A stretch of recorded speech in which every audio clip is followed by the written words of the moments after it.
You know that feeling when you walk into a meeting, you've got your agenda, you're ready to go, and the other person just wants to chat about, well, anything but business? We've all been there. And today we're going to dive right into that exact dilemma, that classic clash between getting the job done and, building a connection. So imagine this. You're about to walk into a super important meeting, and someone pulls you aside and says this about the person you're about to meet. Yikes. That's exactly what happened to a professional named Beata about her new colleague, Matteo. And, that little warning, it just sets the stage for a really high-stakes conversation where every single word is going to matter. Okay, so let's set the scene. Beata has just landed in Rio de Janeiro. Beautiful, right? But she's not there for a vacation. She only has a couple of days for what is basically a make-or-break meeting. The topic? A new product, this high-tech thing called the diode sensor. And listen, this is no casual coffee chat. We're talking about the success of this entire product in a brand new market. The pressure is on. So you can just feel the pressure building, right? First, you've got this warning about Matteo, the domineering guy, just echoing in her head. Then there's a very specific technical goal she has to hit. And on top of all that, the clock is ticking. She's only got a couple of days. So her biggest worry is, what if all the small talk, all the chatting, just completely eats up the precious time she needs to actually talk about the diode sensor? All right, so faced with this whole situation, Beata's at a fork in the road. She has to make a choice. So let's play this out. What if she decides to just take control? For our first scenario, her game plan is to be super direct, really persistent, and just keep pulling the conversation back to business. Let's see how that goes. And here we go. What happens next is basically a conversational tug-of-war. Seriously, picture it. On one end of the rope, you've got Matteo, and he is pulling with all his might towards personal stories, building that connection. And on the other end, you've got Beata, digging her heels in, pulling firmly back towards the task at hand, the diode sensor. So, right out of the gate, Matteo goes for a detour. He asks about her family, a totally classic move for building rapport. But Beata, she's sticking to her game plan. She gives a super short answer and then immediately tries to pull the conversation back. You can almost feel the tension in her voice when she asks, "Can we move to the diode sensor?" But Matteo doesn't give up that easily. He pivots again. This time, he starts talking about architecture in Warsaw, remembering some trade fair from ages ago. And here comes Beata, once again, trying to yank that conversational rope back to her side. Her approach is maybe a little softer this time. Is this a good moment? But her goal is exactly the same. Stay on target. Okay, so after a few more of these little detours, Beata makes her most direct move yet. She basically just puts her cards on the table.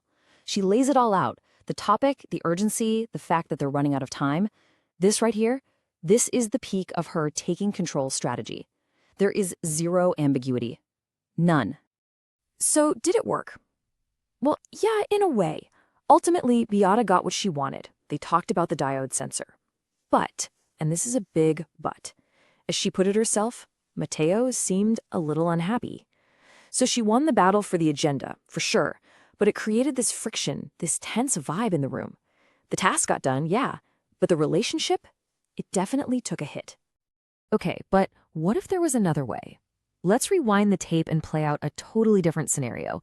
This time, what if Beata takes that advice she got earlier, to just go with the flow? In this version, she decides to lean into Matteo's style, making rapport the priority instead of the agenda. So this time around, when Matteo asks about her family, Beata doesn't just shut it down. She actually engages. She offers up details, adds some flavor, calling her dad a bit of a musical mastermind. See what she's doing? She's matching his energy, showing she's interested in making that personal connection. And then, when Matteo starts his story about that trade fair in Warsaw, instead of cutting him off, Beata actually joins him on that little trip down memory lane. He offers to show her an old program, and her response is, of course, great. She's not just tolerating it. She is fully committing to his way of communicating. And what happens this time? Well, you get a much friendlier, more relaxed conversation. Beata even thought to herself that, it was better this way. She didn't want to seem rude or uninterested. She totally succeeded in building rapport and showing respect for Matteo's style. But, and you knew there was a but, right? The diode sensor, it had to wait. And this right here brings us to the heart of the matter, the communicator's dilemma. Beata tried two completely opposite strategies, and each one led to a totally different result. And here's the thing, neither one was perfect. Her story just perfectly shows the kind of strategic trade-offs that we all have to make, all the time in our professional lives. So let's just break it down nice and simple. When she pushed the agenda, the potential upside was saving time and getting straight to the point. The risk? Hurting the relationship. But when she went with the flow, the upside was building that relationship, but the risk was losing control of the whole situation and, of course, running out of time. And here's the most important takeaway from all of this. There is no single right answer here. There wasn't one correct way for Beata to handle that meeting. The best choice depends completely on what your priority is. Think about it. If getting an answer about that diode sensor in 2 days was the only thing that mattered, then yep, strategy 1 was the way to go. But if building a positive long-term relationship with Mateo was the real prize, then strategy 2 was probably the smarter move.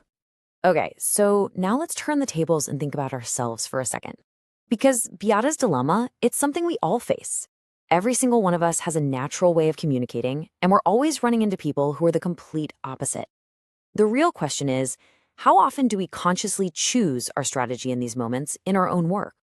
And believe me, this matters a lot, because being an effective communicator isn't about having one right style that you use for everything. It's about having a whole toolkit. It's about knowing that different people and different situations call for different tools.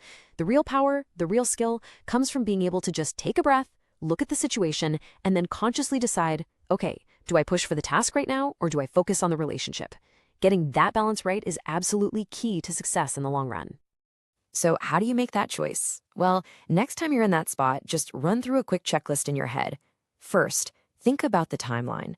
Is this a one-and-done meeting or the start of a long-term partnership? Second, what are the stakes? Is a bruised relationship actually going to cost you more than a delayed task? And finally, what's the context? Are there bigger cultural things at play? Your answers to those questions are going to tell you everything you need to know. They'll tell you whether it's time to take control or time to just go with the flow.